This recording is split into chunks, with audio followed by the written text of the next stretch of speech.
Okay, we're going to do a react. This video popped up recently and then I searched for it again and found it. So apparently Scott Adams, the Dilbert cartoonist, knew what is going to happen in Minnesota before he passed away. And this is Joshua Lisec. I'm probably pronouncing that wrong. I pronounce things wrongly, sorry. He is a former liberal who is a Scott Adams follower and was deprogrammed by Scott Adams and is no longer a liberal. So it's only about 4-minute video. Let's watch it and see if Scott Adams is really posthumously predicting what's happening in Minnesota, and I'll decide based on this video whether I'm going to subscribe to Joshua Lisec's channel or not. So let's go in there. Okay, let's make it big.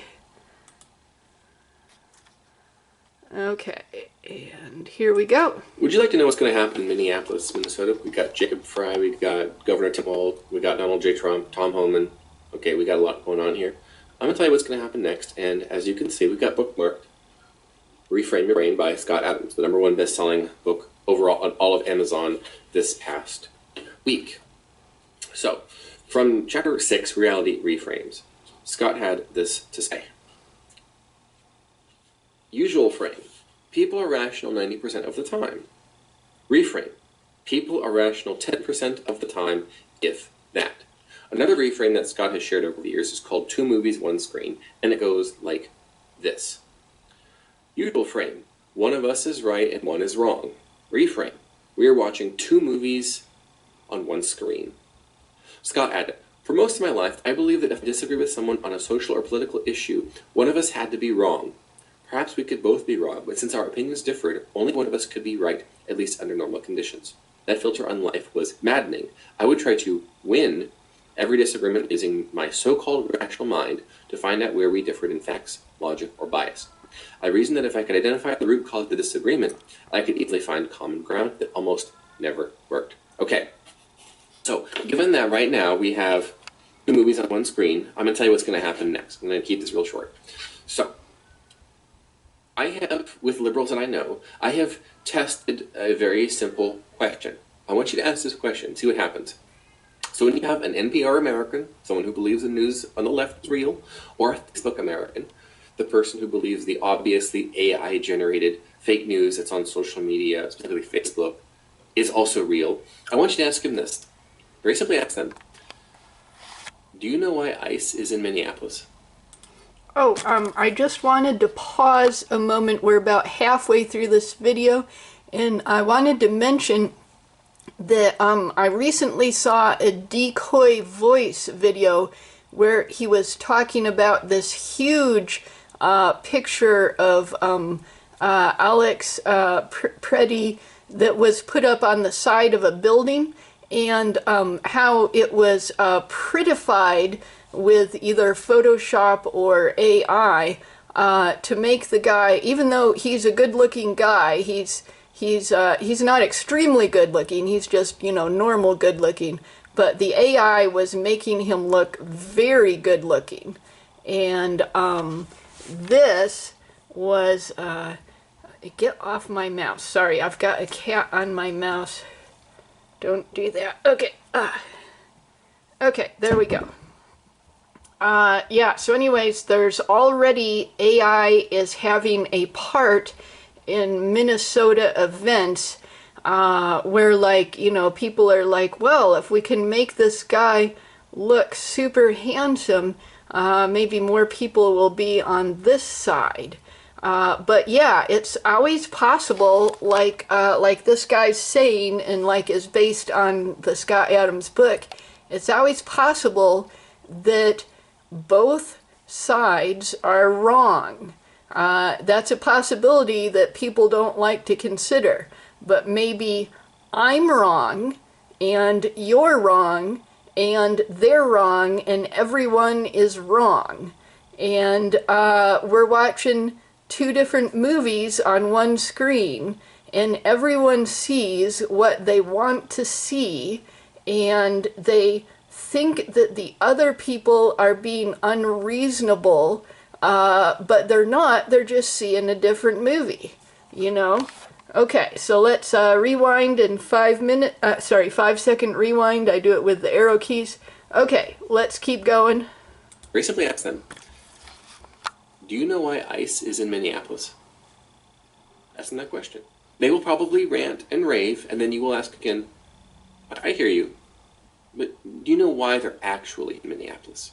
So then you explain the sanctuary state, sanctuary city concept very calmly, casually, plainly, neutrally. They're there because the state is releasing, the police are releasing illegal immigrants who are committing a civil offense, a criminal offense, or both by their illegal status. And so federal law enforcement has to show up and track them down. Basically, they're federal fugitives. So make sure you use that word. They're fugitives. And in a fugitive situation, the law enforcement has to do what law enforcement has to do. And it's up to Immigration Customs Enforcement, as well as the U.S. Border Patrol, to go and show up and look for these people. And they're being hidden. It's aiding and abetting crime in one way or another. What's going to happen is the facts of the situation are normal, but their hysteria is going to be up here. So their movie is so far apart. The hysteria is up here, you're down here, you're grounded, you're normal, okay? I'm doing a book with Cliff Maloney. He's the CEO of Citizens Alliance. He was handpicked by the late, great Charlie Kirk to lead the PA chase in Pennsylvania for Donald J. Trump, which was, of course, successful. Cliff Maloney has a line that we're going to make sure appears in the book. I'm not sure who originated it, but Cliff has a great spin on it, and it goes like this. Nothing changes in politics until both sides can say they won. I'll say it again. The usual frame is someone has to win, someone has to lose. Politics is a zero-sum game. Reframe, Scott Adams style. Nothing changes in politics until both sides can say they won. That's the two movies on one screen. Both sides have to watch a movie where they won. And that is my prediction. This negotiation that we're now seeing, Tom Homan and Donald J. Trump against Jacob Frey and Tim Walz, the outcome is going to be both sides can say that they won. That's what's going to happen. Both sides get to say that they won. And that's what we learned from Scott Adams and Cliff Maloney. I'll do more videos like this where I teach a little bit of persuasion every day or almost every day. My YouTube show is called Daily Persuasion after all, so I got to get you what I promise, right? Scott Adams forever. Okay, so let's just reload that video, and okay, so this guy here, I think he needs a little bit of a better microphone. It was doing his voice was kind of cutting out and fluttering a lot, and that wasn't his voice doing it, it was the microphone. So I think he does need a better microphone. And if I understand what he's saying correctly, the prediction is that there will be some kind of compromise where both sides can reasonably say, oh, I won, I got some things that I wanted.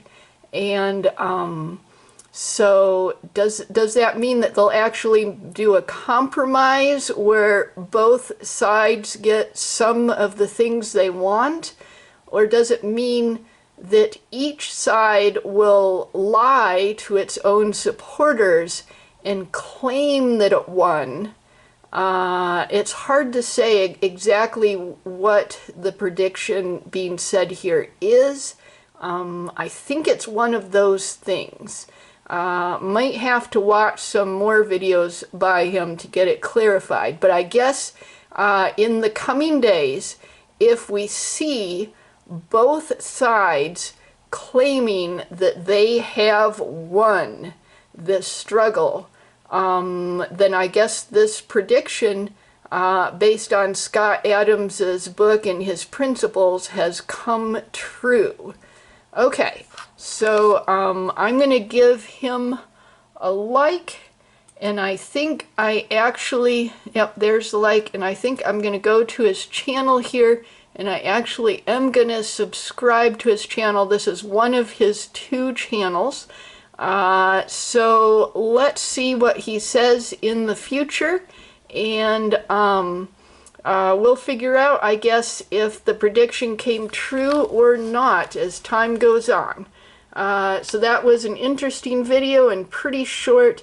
I don't really have the energy for the long Minnesota videos because they're just really tiresome to go through. I'm really disgusted with the situation there. People need to calm down and stay home. Please, people, stay home. That's what you should do. Just stay home. Okay. So have a good day and be happy, I guess.